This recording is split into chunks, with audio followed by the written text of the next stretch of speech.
Perfect. हाँ जी, तो sound अब परफेक्ट आएगा। ओके, हेलो स्टूडेंट, स्वागत है आप सभी का आशीष सिंह लेक्चर्स की इस लेटेस्ट लाइव स्ट्रीम में। थोड़ा सा समय को ऊपर नीचे किया गया है क्योंकि आज मैथमेटिक्स की लंबी क्लास थी एप्लीकेशन के ऊपर, तो सारे बच्चे वहां पर बिजी थे फिजिक्स केमिस्ट्री मैथ्स के, तो इसलिए हम लोगों ने फिजिक्स की क्लास को थोड़ा सा आज रीशेड्यूल कर दिया। और अब हम लोग जो है आज की क्लास में संयुक्त सूक्ष्मदर्शी अर्थात कंपाउंड माइक्रोस्कोप को पढ़ने वाले हैं। देखिए, आप सभी बच्चों का क्लास में बहुत बहुत स्वागत है। और एक बात विशेष तौर पे सभी बच्चे ध्यान रखें कि इसके जस्ट पहले वाला टॉपिक जिसमें हम लोगों ने सिंपल माइक्रोस्कोप को डिस्कस किया है, सिंपल माइक्रोस्कोप को डिस्कस किया है, प्लीज मेहरबानी करके वो देख करके आए। उसको देखे बिना अगर कोई भी विद्यार्थी इस टॉपिक को देखने की कोशिश करेगा तो उसके कछु समझ नहीं आवेगा, ये बात ध्यान रखिएगा। चलिए शुरुआत करते हैं। आपका बहुत बहुत स्वागत क्लास में। आज हम लोग कंपाउंड माइक्रोस्कोप को पढ़ने जा रहे हैं। तो कंपाउंड माइक्रोस्कोप से पहले सिंपल माइक्रोस्कोप का एक रिवीजन मार लेते हैं फटाफट से। तो सिंपल माइक्रोस्कोप को हिंदी में कहते हैं सरल सूक्ष्मदर्शी। तो हेडिंग लगा लें सरल, मतलब रिवीजन करवा रहा हूं, हेडिंग मत लगाना, सरल सूक्ष्मदर्शी। जो जो बातें कल की क्लास में हुई थी उन सभी को फटाफट समराइज करके लिखते हैं, then we will proceed further. आप लोगों ने ये सीखा कि कल की क्लास में कि वहां पे जो आवर्धन का फॉर्मूला था वो आवर्धन का फॉर्मूला था डी अपॉन में यूई इन जनरल, सामान्य जीवन में, राइट। फिर आप लोगों ने ये सीखा कि अगर हम इसका दो मान होते हैं ना इसके, एक होता है इसका मैक्सिमम, कब, जब v बराबर होता है माइनस का d, तो इसका जो मैक्सिमम मान निकल के आया था वो आया था 1 प्लस डी बाई एफ। जिस बच्चे को याद है हाथों पर करो कि इसका मैक्सिमम मान जो है वो 1 प्लस डी बाई एफ निकल करके आया था। और इसका मिनिमम मान, मतलब जब इमेज इंफिनिटी पे बनेगी, जब इसका मिनिमम मान, जब आपकी इमेज इंफिनिटी पे बनेगी तो वो निकल के आया था, तब आपका मैग्निफिकेशन आया था सिंपल डी बाई एफ। तो कहने का मतलब यह है कि सामान्य रूप पे देखें तो मैग्निफिकेशन सबसे कम हो सकता है डी बाई एफ और मैक्सिमम हो सकता है 1 प्लस डी बाई एफ। और सिंपल सी बात है, आप इसको यूज कब करेंगे, तब करेंगे जब आपका जो बिंब है वो ओ और एफ के बीच में रखा हो। जब बिंब ओ और एफ के बीच में होगा अर्थात ए बी, तो प्रतिबिंब उसका बड़ा बनेगा इधर ए डैश बी डैश। तो ये था आपका सरल सूक्ष्मदर्शी जिसको आपने लास्ट क्लास में पढ़ा था, और जिस बच्चे ने पढ़ा था उस बच्चे को बहुत बहुत बधाई। आज की क्लास आपके लिए बहुत अच्छे से मक्खन होने जा रही है। और एक और बहुत बड़ी बात, कल मैथमेटिक्स की महा क्लास है, अनशन क्लास है, तो कल दिन में आप सभी बच्चे तैयार रहिएगा। उस क्लास को आई थिंक शेड्यूल कर दिया गया है, मैं एक बार चेक कर लेता हूं कि वो क्लास कितनी बजे है। उस क्लास को, जी हाँ बिल्कुल, उस क्लास को शेड्यूल कर दिया गया है और मैं बताता हूं आपको उसका टाइमिंग क्या है। उसका टाइमिंग है 3 बजे। तो कल दिन में 3 बजे सभी बच्चों को पूरी शिद्दत के साथ तैयार रहना है। 12th क्लास के मैथमेटिक्स की बहुत बड़ी मेजर क्लास है, जैसे पहले हुई थी ना 5 घंटे की क्लास, बिल्कुल वैसी कोई क्लास है। कुछ बढ़िया सा कराएंगे सर, ठीक है। चलो तो आगे बढ़ते हैं। अब आज की हेडिंग आप लगाएं संयुक्त सूक्ष्मदर्शी, संयुक्त सूक्ष्मदर्शी। इसमें क्या होता है बेटा, आराम समझना। इसमें 2 प्रकार के लेंस होते हैं।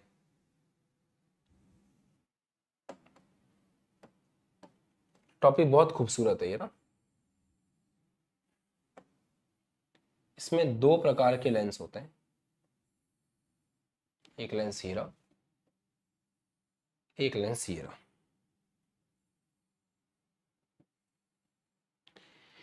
एक लेंस होता है जो बहुत छोटा होता है, जिसकी फोकल लेंस भी छोटी होती है, जिसकी फोकस दूरी भी छोटी होती है। तो एक ऐसा लेंस होता है जो छोटा होता है, इसको बोलते हैं ऑब्जेक्टिव लेंस, चुटकू। और एक होता है आई लेंस जो बड़ा होता है। और आई लेंस वो लेंस होता है जिसके पास में आंख होती है, तो हम लोग जो देखते हैं वो हम इधर से देखते हैं। क्लियर?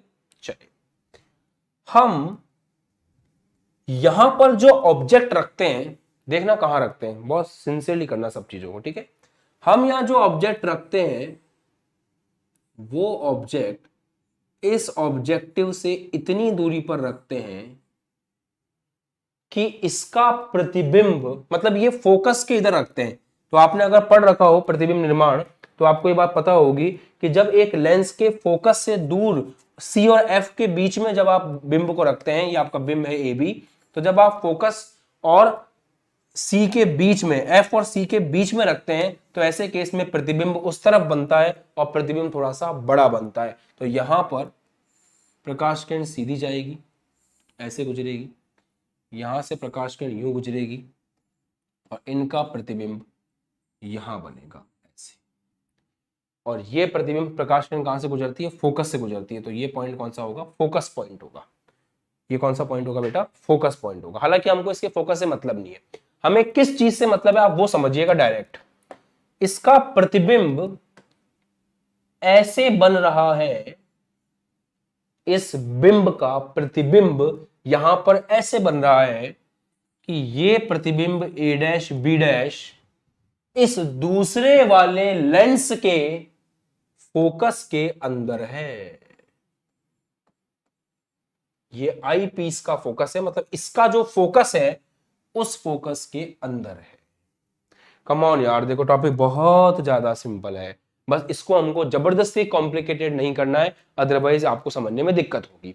दो तरह के यहाँ पे लेंस लगे हुए हैं। पहला लेंस है ऑब्जेक्टिव लेंस। रे डायग्राम और अच्छा देखना चाहो आपको किताब में मिल जाएगा, बट मैं यहाँ वही बना रहा हूं जो आपके काम का है। ऑब्जेक्टिव लेंस है, छोटा होता है, आई लेंस बड़ा होता है। ऑब्जेक्टिव लेंस का फोकस कम होता है, आई लेंस का फोकस ज्यादा होता है। क्लियर? हम यहां पर ऑब्जेक्टिव लेंस के सामने बिंब को इस प्रकार रखते हैं कि वो अपना प्रतिबिंब, उसका प्रतिबिंब ऐसे बनाए कि वो प्रतिबिंब सामने वाले के फोकस में आ जाए, वो प्रतिबिंब सामने वाले के फोकस में आ जाए। क्योंकि एक बात तो आपको समझ में आ रही होगी कि इन भाई साहब का जो प्रतिबिंब है, अर्थात ये लेंस इसका जो प्रतिबिंब बनाएगा वो अगले वाले के लिए बिंब का काम करेगा। कम ऑन, सिंपल है। ये जो बिंब है इसका यहां पर जो प्रतिबिंब बनेगा, ये जो बिंब है इसका यहां पर जो प्रतिबिंब बनेगा वो इसके लिए बिंब का काम करेगा। अब दिमाग लगाओ, इसके लिए ये फोकस के अंदर है, तो जब भी एक सामान्य लेंस के लिए, आपको याद है कल आपने पढ़ रखा है कि एक सामान्य लेंस के लिए जब उसके फोकस के अंदर बिंब होता है तो वो उसी तरफ उसका बड़ा प्रतिबिंब बनाता है। इसी केस में अगर मैं आपको ऐसे बोलूं कि आपका प्रतिबिंब उल्टा रखा हुआ है ऐसे, ये आपका बिंब ऐसे रखा हुआ है, तो इस बिंब का प्रतिबिंब बड़ा बनेगा इस तरफ। एम आई ओके? अगर आपको नहीं समझ में आ रहा है कोई दिक्कत नहीं है, एक और तरीका है समझाने का कि ये आपको क्लियर हो गया ना कि ए डैश बी डैश जो है वो इसके लिए बिंब का काम करेगा। बस इतना समझ में आ गया, आगे मैं समझाता हूं। अब यहां से किरणें निकलेंगी, समांतर किरणें कहां से गुजरती हैं? फोकस से। तो इसका फोकस यहां पर है, समांतर किरणें फोकस से गुजरेंगी ऐसे। जो किरण ओ से निकलती है वो सीधी चली जाती है, चली गई सीधी। अब इस जो इसके लिए बिंब है उससे दो किरणें गई, ओ वाली सीधी निकल गई, फोकस पैरेलल जाने वाली फोकस से गुजर गई। अब ये दोनों आगे कहीं नहीं मिलेंगी, तो इनको पीछे ला करके मिलाना पड़ेगा। तो इनको आप पीछे लेकर के आओगे और पीछे ला करके मिलाओगे तो ये बनेगा लास्ट प्रतिबिंब A double dash B double dash. आया समझ? आया? क्लियर हुआ? तो ये आपकी आंख को यहां से दिख रहा है, तो सोचो ना, इसको थोड़ा बड़ा इसने कर दिया और इसको बहुत बड़ा इसने कर दिया, तो अब आपको जो है दो लेंस के कॉम्बिनेशन से इतनी सी इमेज, इतना सा ऑब्जेक्ट इतना बड़ा दिखाई देगा। कमेंट करके बताओ समझने में कोई दिक्कत हुई क्या?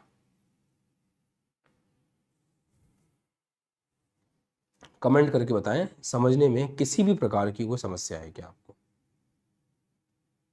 मक्खन हो गया एकदम। यहां तक कंसेप्ट एकदम क्लियर है ना? यार तरीका मैं कोशिश ऐसी कर रहा हूं कि आप लोग फील करो यार टॉपिक को, बिना फील के मजा नहीं आता, फील करने से ही मजा आता है। कंसेप्ट बहुत सिंपल है कि पहले वाला लेंस ऑब्जेक्टिव है, उसके सामने ऑब्जेक्ट रखा है, भाई जिसके सामने ऑब्जेक्ट रखेंगे उसी को ऑब्जेक्टिव लेंस बोलेंगे। ऑब्जेक्टिव लेंस ने इस प्रकार इमेज बनाई कि वो सामने वाले के लिए ऑब्जेक्ट है और सामने वाले के फोकस के अंदर है, तो वो तो उसको बड़ा कर देगा, बड़ा कर दिया, खत्म, right, done, clear, clear, clear. हाँ ये इमेज उल्टा होगा बेटा, क्लियर है, क्लियर है, क्लियर है, क्लियर है, बहुत अच्छी, बहुत अच्छी, बहुत सिंपल तरीके से समझाया मैंने आपको। इसकी इमेज यहां पे ऐसे बन रही है कि वो इसके फोकस के अंदर रखा हुआ है, तो वो अगर इसकी फोकस के अंदर रखा हुआ तो दिक्कत ही खत्म। अब ये इसको बड़ा कर देगा, ऐसे खत्म। चलो अब हम आते हैं आवर्धन के ऊपर। आवर्धन का फॉर्मूला पता है ना आपको, बीटा अपॉन अल्फा। बीटा तो आप जानते हो, अंतिम इमेज, अंतिम प्रतिबिंब द्वारा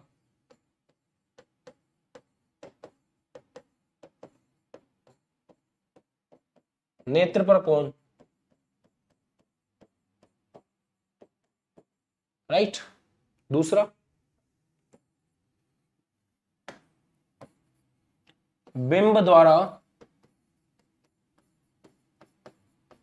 नेत्र पर कोण, कल की क्लास में पढ़ा था ना, बिंब द्वारा नेत्र पर कोण जब बिंब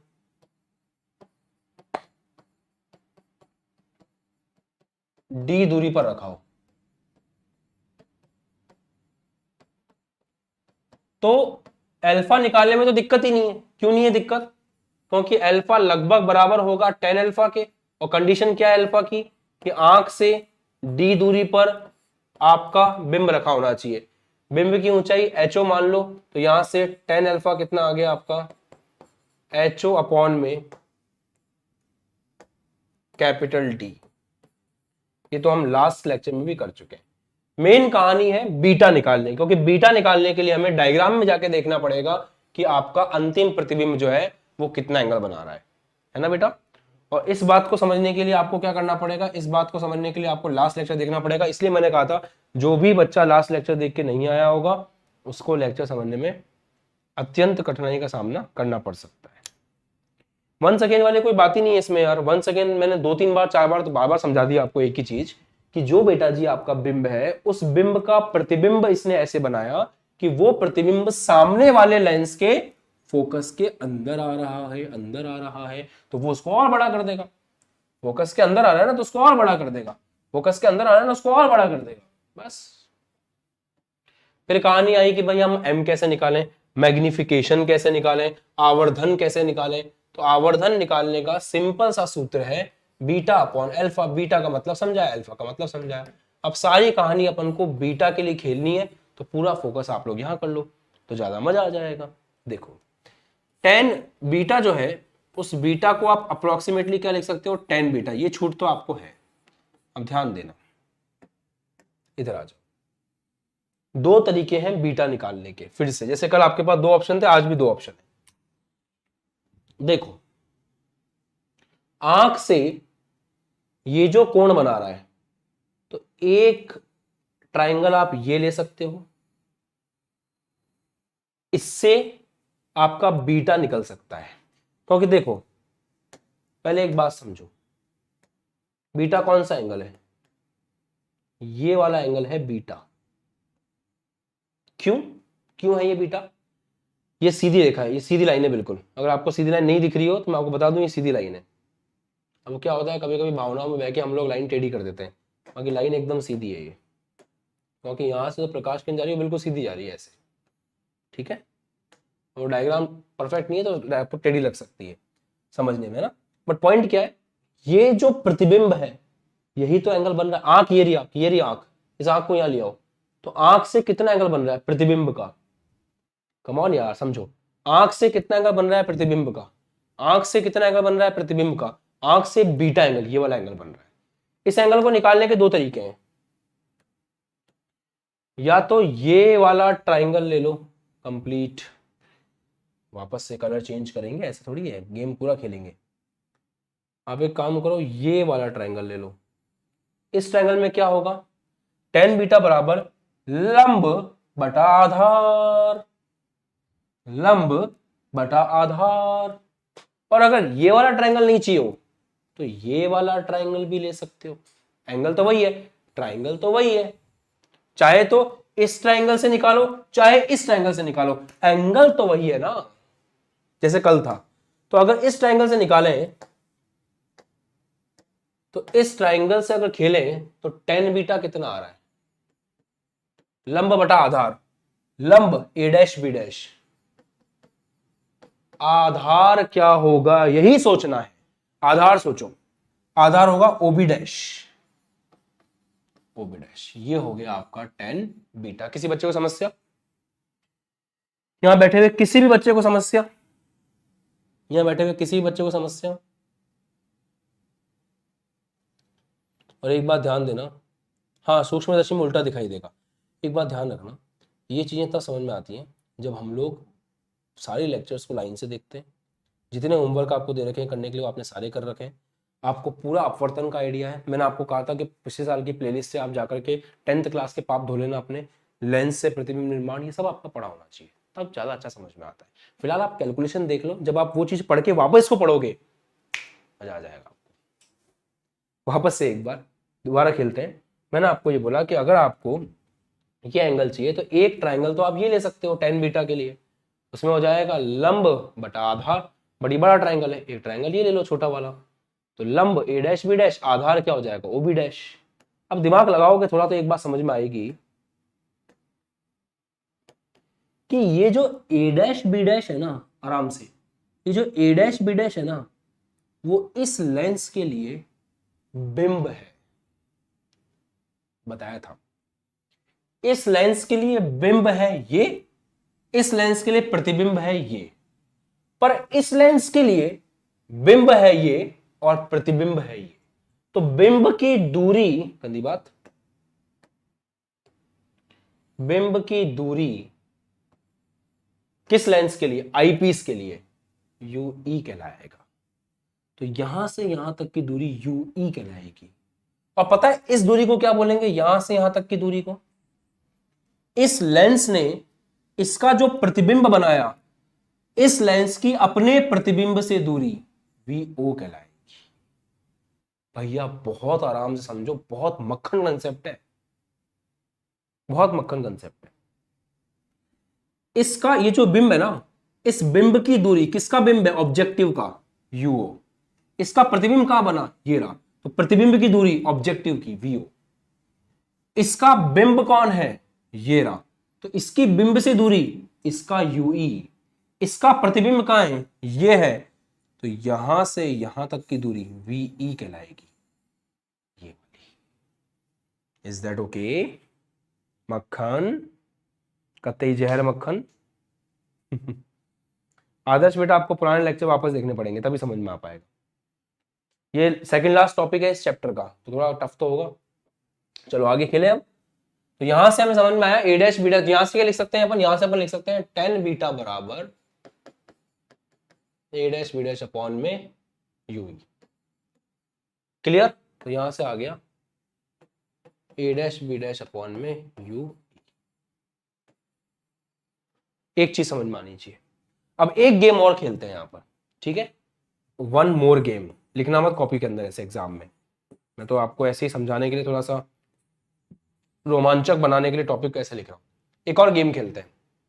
हमने लेंस के आवर्धन का एक फॉर्मूला 10th क्लास में पढ़ा था, अगर आपने नहीं पढ़ा तो फिर बहुत बुरी बात है। फॉर्मूला था v अपॉन यू, ये फॉर्मूला हुआ करता था। और एक और फॉर्मूला होता था height of image upon height of object, ये लेंस के आवर्धन का जनरल फॉर्मूला है। लेंस के आवर्धन का सूत्र क्लास 10th, याद है आपको? भूल तो नहीं गया? बोले तो नहीं, बिल्कुल नहीं बोले ना? ठीक है। अब इसको लिखते हैं ऑब्जेक्टिव के लिए, ऑब्जेक्टिव लेंस के लिए लिखें तो m बराबर v, साइन के साथ पुट करना होता है, इस फॉर्मूले की कंडीशन है, जो पुट करो साइन के साथ। साइन का हिसाब सीधा है, इस तरफ जो दूरी माप रहे हो प्लस में, उस तरफ दूरी माप रहे हो माइनस में। गौर फरमाना, ऑब्जेक्टिव लेंस के लिए लिख रहे हैं एमओ होगा पहली बात। वी का मतलब क्या होता है, बिंब की दूरी। तो आपके इस लेंस का बिंब कहां है, ये रहा, इसकी दूरी कितनी है, वी नॉट, सीधे हाथ की तरफ है, प्लस का वी नॉट।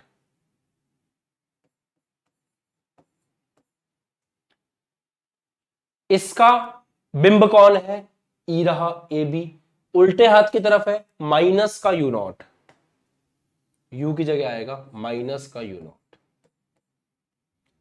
इमेज कहां है,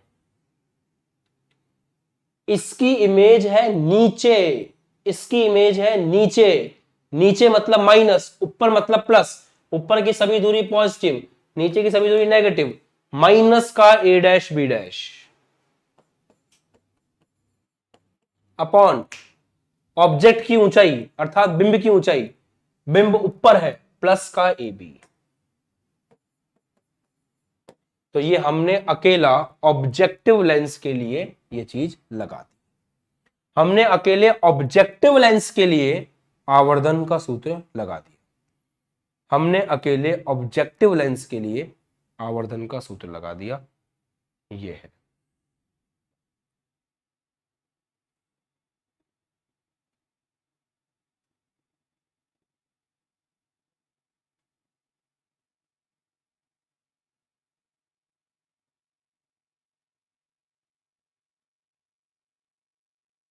बताओ, एक बार वापस समझाए, यहां तक मक्खन है सबको? लिखो बेटा कमेंट सेक्शन में, जो बच्चे रेगुलर देख रहे लिखो, यहां तक कैसे लिखा वो तो क्लियर हो गया। अपन ने बीटा कैसे लिखा, बीटा तक तो कोई दिक्कत आनी नहीं चाहिए। उसके बाद ये फॉर्मूला होता है 10th क्लास से, इस फॉर्मूले को लगाया ऑब्जेक्टिव लेंस के लिए। तो ऑब्जेक्टिव लेंस में वी का मतलब क्या है, वी का मतलब उसका बिंब का प्रतिबिंब कहां बन रहा है, तो इसका ये बिंब है, इसका प्रतिबिंब यहां बन रहा है, तो प्रतिबिंब की दूरी सीधे हाथ की तरफ वी नॉट होगी, प्लस का, इसके लिए बिंब का है पीछे, तो माइनस का यू नॉट होगा, यू की जगह। हाइट ऑफ इमेज, इमेज का है इसकी नीचे बन रही है, इसने इमेज नीचे बनाई, नीचे माइनस का ए डैश बी डैश, बिंब कौन था इसके लिए, ये था ऊपर, प्लस का ए डैश बी डैश।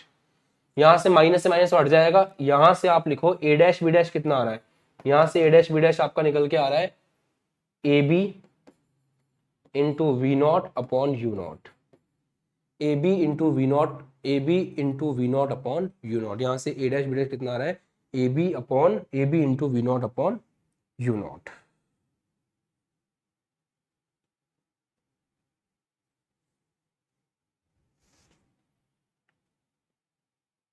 बताओ साहब, क्लियर है? कोई दिक्कत किसी को, किसी भी बच्चे को यहां तक आ गया समझ में? अब हम एक काम करें, ये जो ए डैश बी डैश का मान निकल करके आया है, इसको यहां रख देते हैं। आपको जब भी कंफ्यूजन हो इस वीडियो को वापस देख लेना एक बार, कि ए डैश बी डैश का जो मान निकल के आया है वो यहां रख देते हैं। तो यहां से टेन बीटा कितना हो जाएगा, ए डैश बी डैश का मान आ गया A B V not upon U not, तो A B V not upon U not, और साथ में यू ई पहले से, क्या बना formula, A B into V not, A B into V not upon U not into U E. A B को क्या लिख सकते हैं, ए बी क्या है, ए बी क्या है, आपका बिंब है, तो बिंब की ऊंचाई को क्या लिख सकते हैं, हाइट ऑफ ऑब्जेक्ट, इसको एच ओ लिखा जा सकता है। तो इसको आप लिख सकते हैं एच ओ अपॉन में U E, V not upon में यू नॉट। यहां तक कोई भी समस्या है तो आप मुझे कमेंट करके बता सकते हैं, सभी बच्चे मस्त एकदम।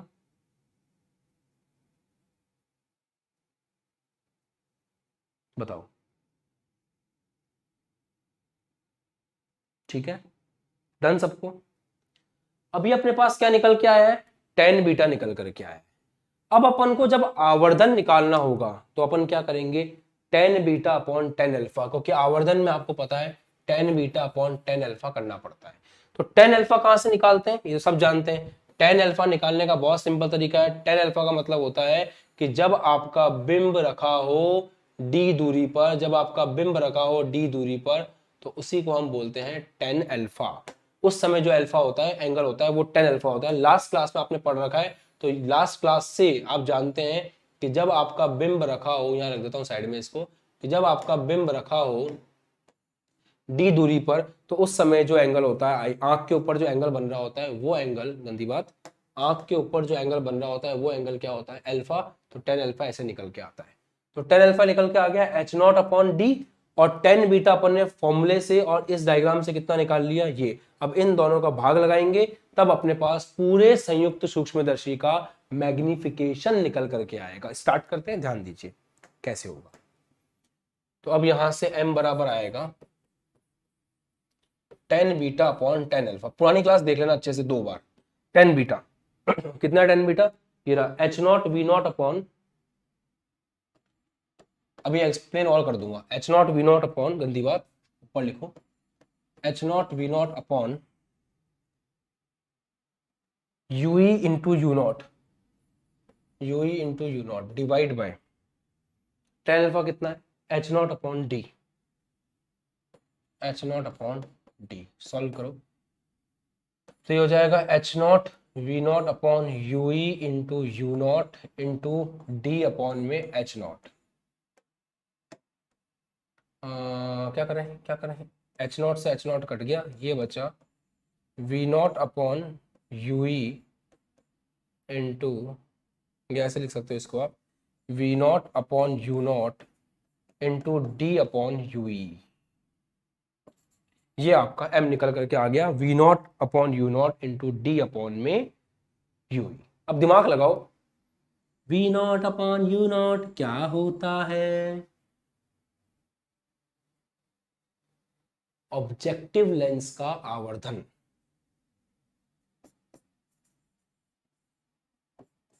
डी अपॉन में यूई क्या होता है, एक सरल सूक्ष्मदर्शी का आवर्धन। और कुछ गलत नहीं है इसमें, क्योंकि यहां पर जो दूसरा वाला लेंस है ना, वो एक सिंपल सरल सूक्ष्मदर्शी की तरह ही काम कर रहा है। सोचो इसका काम क्या है, फोकस के अंदर जो बिंब आ रहा है उसको बड़ा करना, और सरल सूक्ष्मदर्शी भी यही करता है, फोकस के अंदर जो बिंब होता है उसको बड़ा करता है। मतलब ये जो दूसरा वाला लेंस है इसके अंदर, ये सरल सूक्ष्मदर्शी की तरह ही काम कर रहा है, और वही चीज रिफ्लेक्ट भी कर रही है कि जो आवर्धन निकल के आ रहा है दूसरे वाले का, वो संयुक्त सूक्ष्मदर्शी के जो सेकंड लेंस का आवर्धन है वो एक सरल सूक्ष्मदर्शी की तरह ही है। तो यहां से निकल के आ गया कि दोनों के आवर्धन को गुणा कर दो और उससे आपके पास पूरे संयुक्त सूक्ष्मदर्शी का आवर्धन आ जाएगा। राइट है, आया समझ में। इसको करने का एक और तरीका है, बहुत, इस चीज को समझने का एक सिंपल मेथड है, सिंपल मेथड है इसी चीज को समझने का। ये जो है ना m is equal to M not into M E, इसको समझने का एक सिंपल मेथड है, सुनना बहुत सिंपल है। आवर्धन का मतलब क्या होता है, height of image upon height of object, यही मतलब होता है m का, कि अपने आपकी इमेज अपॉन इमेज की ऊंचाई अपॉन उसकी ऊंचाई। सिंपल लगते हैं, बिना फॉर्मूलों के, अभी बिना साइन के, दिमाग लगाना। इसकी इमेज कौन है, a डैश b डैश। एक काम करो, सिंपल तरीके समझाता हूं। इस पूरे संयुक्त सूक्ष्मदर्शी का आवर्धन मान लेता हूं m है, मान लेता हूं कि पूरे संयुक्त सूक्ष्मदर्शी का आवर्धन m है। क्या होता है फॉर्मूला, इमेज अपॉन ऑब्जेक्ट। अगर मैं ओवरऑल इस पूरे संयुक्त सूक्ष्मदर्शी को देखूं, तो इस पूरे के लिए दोनों को मिला करके ऑब्जेक्ट कौन है, ए बी, और अंतिम इमेज क्या बन रही है, A double dash B double dash. सही बात है। अगर इस पूरे को एक सेटअप माना जाए तो इमेज ये है, ऑब्जेक्ट ये है, ये अंदर क्या हो रहा है मुझे उससे मतलब नहीं है, ये दोनों लेंस मिलकर के मेरे ऑब्जेक्ट ए बी को मुझे A double dash B double dash बना करके दिखा रहे हैं। इसका मतलब इमेज कितनी हुई, H I upon H O करते हैं ना अपन, तो इमेज हुई A double dash B double dash, और ऑब्जेक्ट क्या हुआ आपका, ए बी। ये आपका आवर्धन हो गया पूरे संयुक्त सूक्ष्मदर्शी का, इसमें कोई डाउट नहीं है। अब इसी को ए डैश बी डैश से भाग लगा दो और ए डैश बी डैश से गुणा कर दो, बुरा मानने वाली कोई बात नहीं है, कट के वापस भी आ जाएगा। अब इसको चेक करो, A double dash B double dash image है और A dash B dash object है, पता है किसके लिए? दूसरे वाले लेंस के लिए। चेक करो, दूसरे वाले लेंस के लिए ऑब्जेक्ट ये है, इमेज ये है, तो A double dash B double dash upon A dash B dash इसका आवर्धन होगा। तो ये आवर्धन है आई का, दूसरे वाले लेंस का। ये इसकी इमेज है और ये इसका ऑब्जेक्ट है, तो A dash B dash upon A B इसका आवर्धन होगा। तो A dash B dash upon A B objective का आवर्धन है। तो आप देख लो पूरे लेंस का आवर्धन दोनों के गुणनफल के बराबर आ रहा है, कैसे भी समझ लो। तो वही चीज यहां से निकल के आई, वही चीज यहां से निकल के आई, सेम है, कंसेप्ट एकदम सेम है। बताओ, टाइम टेबल चेंज नहीं हुआ, आज मैथ्स की क्लास लंबी थी इसलिए अभी इस टाइम क्लास ले रहे हैं। बाकी आप 100% बताओ मुझे कि समझ में आ गया क्या। जिस बच्चे को क्लियर है प्लीज कमेंट सेक्शन में मक्खन लिख दो ताकि मैं आगे बढ़ूं। बेटा टाइम ज्यादा नहीं है, हमें आगे बढ़ना है जीवन में जल्दी से।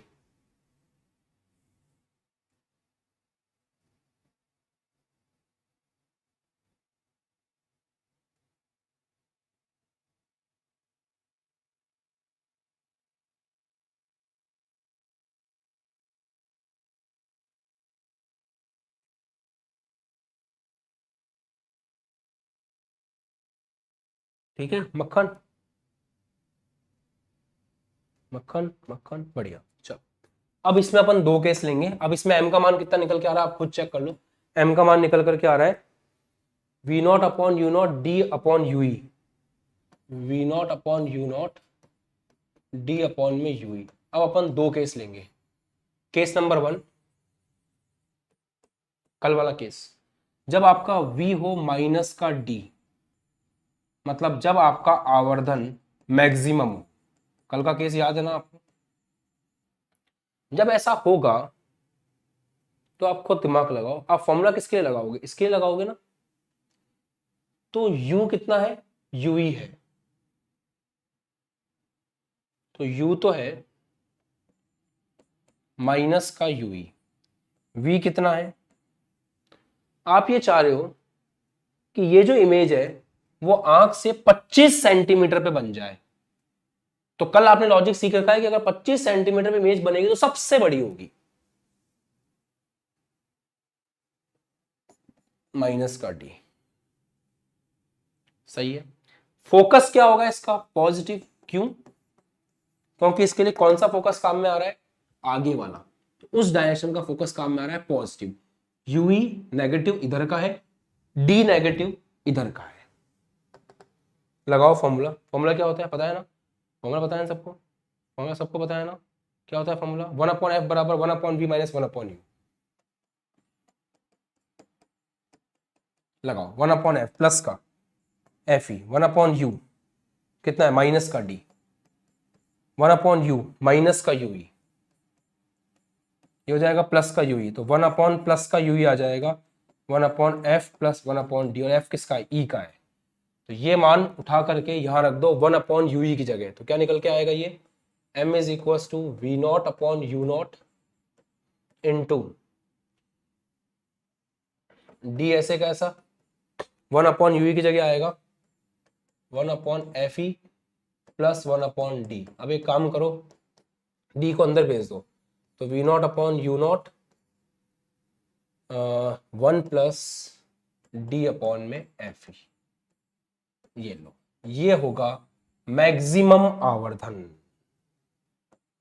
और आपको ना इतना दिमाग लगाने की जरूरत थी नहीं वैसे तो। आपको पता है m इज इक्वल टू क्या होता है इस केस में? MO into ME। और ये किसकी तरह काम कर रहा है? सिंपल माइक्रोस्कोप की तरह। तो सिंपल माइक्रोस्कोप में मुझे एक बात बताओ, आप लोगों ने कल ही पढ़ लिया था ना कि सिंपल माइक्रोस्कोप में किसके बराबर होता है?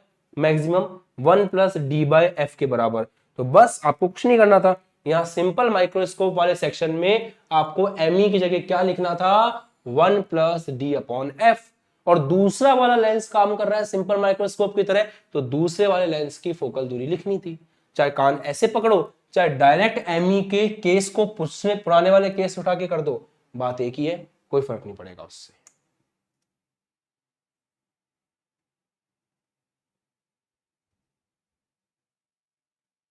वापस एक बार समझाएं कि भाई आपको केस निकालना है v बराबर माइनस का d, तो आपका जो सेकंड वाला लेंस है ना, उस सेकंड वाले लेंस से जो इमेज बन रही है फाइनल, वो कितनी दूरी पर बननी चाहिए, d दूरी पर। तो आपने लगाया v कितना होगा, u कितना होगा माइनस का ue, v कितना होगा माइनस का d, और फोकस सामने वाला काम में आ रहा है तो फोकस तो प्लस का होगा। फॉर्मूला लगाया 1/ue का मान निकाला, वो मान यहाँ पे रख दिया, सॉल्व कर लिया, फॉर्मूला निकल करके आ गया। एक मेथड तो ये है। डायरेक्ट मेथड क्या है कि आपको पता है यहाँ पर m बराबर mo अपॉन में m ही है, और me सरल सूक्ष्मदर्शी वाला फॉर्मूला है। तो सरल सूक्ष्मदर्शी के मैक्सिमम का फॉर्मूला डायरेक्ट हम लोग कल की क्लास में निकाल चुके हैं कि सरल सूक्ष्मदर्शी का जो मैक्सिमम का फॉर्मूला है वो है 1 + d/f। डायरेक्ट यूज कर लो। और ऐसे ही अभी मिनिमम के केस को भी करके दिखाऊंगा। डायरेक्ट यूज करेंगे तो मिनिमम में हम d/f लिख सकते हैं, पर मैं आपको पहले मेथड से दिखाऊंगा, फिर डायरेक्ट भी बताऊंगा, दोनों बताऊंगा मैं आपको। ठीक है बच्चा, आगे बढ़े। चलो, कभी कभी कुछ टॉपिक टफ होते हैं, पढ़ के आया करो घर से। तो अब ये समझ में आ गया होगा आपको दोनों तरह से, एक तो आप इस मेथड से पूरा कर लो और लास्ट में वही वैल्यू आएगी, या फिर आप एमई का मान पुराने कंसेप्ट से सरल सूक्ष्मदर्शी के मैक्सिमम वाले से रख दो, एक ही बात है। अब केस नंबर 2 पे चलते हैं। जब आपका v बनेगा -∞ पे, जब आपके नॉर्मल आंख होगी, इसको बोलते हैं नॉर्मल आई वाला केस, या फिर इसको रिलैक्स आई वाला केस भी कहते हैं। जब आपकी आंखें एकदम रिलैक्स्ड होंगी, नॉर्मल आई वाला केस कहते हैं, कभी कभी इसको रिलैक्स वाला भी कहते हैं। अपनी अपनी श्रद्धा है ना जी, अपनी अपनी श्रद्धा है, कैसे भी आप इसको कह सकते हैं। रिलैक्स आई भी कह सकते हैं, और आप इसको नॉर्मल एडजस्टमेंट भी कहते हैं। कुछ लोग इसको कहते हैं रिलैक्स आई, और कुछ लोग इसको कहते हैं नॉर्मल एडजस्टमेंट। सही है ना। अब इसमें क्या होगा, देखो आपको पता है u का मान तो माइनस का u ही रहेगा, f आपका प्लस का f ही रहेगा। लगाओ formula, 1/f is equal to 1/v minus 1/u। तो 1/fe is equal to minus का 1/माइनस का इन्फिनिटी 1/माइनस का ue, माइनस माइनस प्लस हो गया, तो 1/fe कितना निकल के आ गया, 1/ue के बराबर। तो इस हिसाब से अगर मैं मैग्निफिकेशन का जो फॉर्मूला है यहाँ पे आप ध्यान देवें, क्या फॉर्मूला है, v0/u0 d/ue। तो ये जो d/ue है, यहाँ पे हम 1/ue की जगह क्या लिख सकते हैं, 1/fe लिख सकते हैं। तो यहां से फॉर्मूला क्या निकल के आ गया, v0/u0 इंटू d/fe, राइट। और अगर हमने डायरेक्ट कंसेप्ट लगाया होता कि m हमें पता है कि m is equal to m0 into M ही होता है, और नॉर्मल एडजस्टमेंट के केस में m0 से तो हमें मतलब नहीं है, वो तो v0/u0 ही रहेगा। बट जो me है वो हम जानते हैं कि सरल सूक्ष्मदर्शी के केस में जो me है मिनिमम वाले केस में d/f होता है। यहां पे अगर हम d/f डायरेक्ट लगा दें तो फोकस दूरी आईपीस की लेंगे, उसी की बात चल रही है, तो फॉर्मूला वही निकल के आएगा जो इस डेरिवेशन से निकल के आया था, सेम। क्योंकि इस केस में आप कर क्या रहे हो, जो आपके दूसरा वाला लेंस है, वो दूसरा वाला लेंस इमेज पता है कहां बना रहा है, इन्फिनिटी पे। ऑब्जेक्ट तो उसका यही रखा है माइनस के यूई पे, इमेज कहां बन रही है, माइनस के इन्फिनिटी पे। फोकस सामने वाला ही काम में आ रहा है, सिंपल। जो कल की क्लास में आया होगा उसको तो मक्खन हो गया होगा भाई, जो कल की क्लास में नहीं आया और जिसने इस चैप्टर को सही से नहीं पढ़ा, दिक्कत आएगी, सीधी बात है। कुछ चीजों में आपको मैं भी नहीं बचा सकता। बताओ,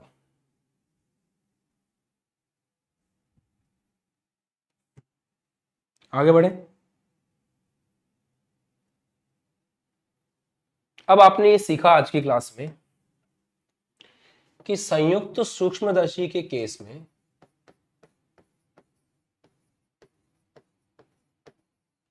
m इज इक्वल टू होता है m0 इंटू एम। और ये बिल्कुल काम करता है किसकी तरह पता है, कि दूसरा वाला लेंस जो है ना, ये सरल सूक्ष्मदर्शी की तरह काम करता है। तो MO तो होता है v0/u0, और आपको पता है सरल सूक्ष्मदर्शी में जो नॉर्मल फॉर्मूला है, पुराने टॉपिक को लेना पड़ेगा, नॉर्मल फॉर्मूला क्या है, d/ue। यही फॉर्मूला निकल के आता है d/ue। ये तो सामान्य फॉर्मूला हो गया जैसे कल था। अब इसी में दो केस बनते हैं। पहला केस जब ये मिनिमम होगा, मिनिमम का मतलब है v बराबर माइनस का इन्फिनिटी होगा, तो आपने देखा फॉर्मूला आता है v not upon u not d upon में एफ ई। क्यों? क्योंकि आई पीस जो है इसका लास्ट केस में आप पढ़ चुके हो लास्ट क्लास में कि इसका मिनिमम होता है d अपॉन एफ ई, और चाहो तो फॉर्मूले से निकाल लो। ये आपका मिनिमम है। मैक्सिमम जब आपका v बराबर होगा माइनस का d तो मैक्सिमम आएगा। ऐसे केस में m का मान कितना आता है? v not upon U not, और ये आता है 1 प्लस डी अपॉन में एफ ई। अब चाहो तो यहां से लग दो, चाहो तो पूरा फॉर्मूला लगा के कर लो।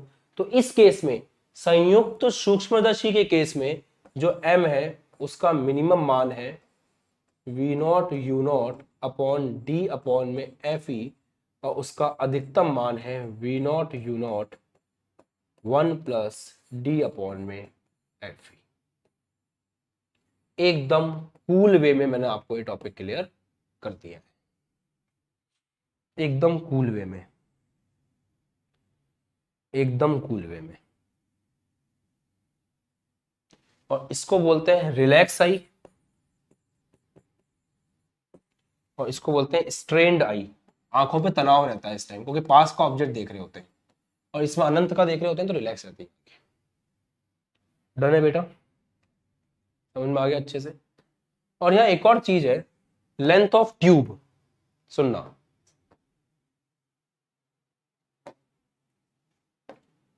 दोनों लेंस के बीच में कितनी दूरी है? अगर दोनों लेंस के बीच की दूरी को मैं L बोलूं तो दोनों लेंस के बीच में कितनी दूरी है? यहां से यहां तक की दूरी देखनी है, तो यहां से यहां तक दूरी कितनी है? v not. साइन से मतलब नहीं है अभी अपन को, है ना, केवल मान चाहिए। यहां से यहां तक की दूरी कितनी है? ue। तो जो दोनों लेंसों के बीच की दूरी है, याद रखना कभी कभी न्यूमेरिकल्स में काम आ जाती है, दोनों लेंसों के बीच की दूरी है v नॉट, यहां से यहां तक v नॉट, फिर ue। टोटल दूरी कितनी हो गई? v not plus ue।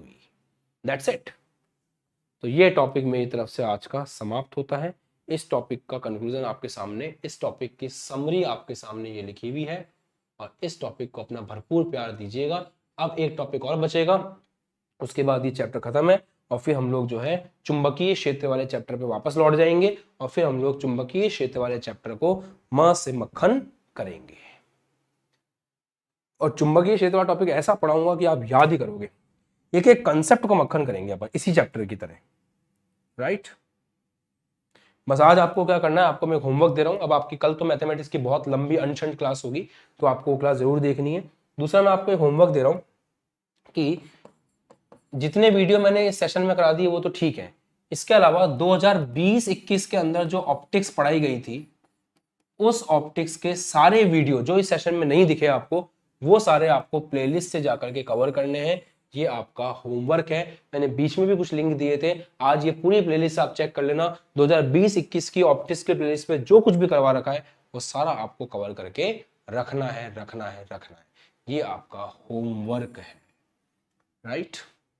और वहां जाके लिखना कि सर होमवर्क डन। तो इसी के साथ सरल सूक्ष्मदर्शी और संयुक्त सूक्ष्मदर्शी दोनों खत्म हो जाते हैं। यहीं पे आपकी क्लास को अंत करता हूं। कल मैथ्स की ताबड़तोड़ क्लास है, उसको मिस मत करिएगा। कल अपना डेटा बचा के रखिएगा। कल बहुत लंबी क्लास विक्रम सर आपकी लेने वाले हैं, बहुत अच्छी क्लास लेंगे। और एक और बात कह रहा था मैं कि अब दिवाली की छुट्टियां आ रही हैं, आप उन छुट्टियों को सदुपयोग करना, अपना बैकलॉग कवर करना, अपनी तैयारी प्रॉपर करना, ताकि उसके बाद में समय बहुत कम बचेगा। फिर हमें बहुत सारे वन शॉट्स भी करने हैं, हमें एनसीईआरटी भी करनी है, और बहुत कुछ करना है। तो आपको इसका पूरा सदुपयोग करना है। मिलते हैं अगली क्लास में। बाय बाय, जय हिंद, टेक केयर, ध्यान रखो, खुश रहो, मस्त रहो, पढ़ाई करते रहो। मैं आपके लिए तत्पर हूँ, आपको पढ़ाता रहूँगा। एग्जाम के एक दिन पहले तक मेरा सपोर्ट आपको मिलेगा, आपको टेंशन की कोई बात नहीं है। हमारे चैनल पे 1000 से ऊपर वीडियो पड़े हुए, आपको हर एक वीडियो से जहाँ से ज्ञान मिल रहा है बटोरना है, सिस्टमेटिक वे में पढ़ाई करनी है। आपको 100 में से 100 लाने से कोई नहीं रोक सकता, ये बात ध्यान रखिएगा। वीडियो कैसा लगा जरूर बताना। आप जितना लाइक करते हो, कमेंट करते हो, शेयर करते हो, इंस्टाग्राम पे टैग करते हो, उन सबको देख देख कर मोटिवेशन मिलता है, और डबल एनर्जी के साथ में हम क्लास में आते हैं। बाय बाय, जय हिंद, टेक केयर। इंतजार रहेगा आपके कमेंट्स का।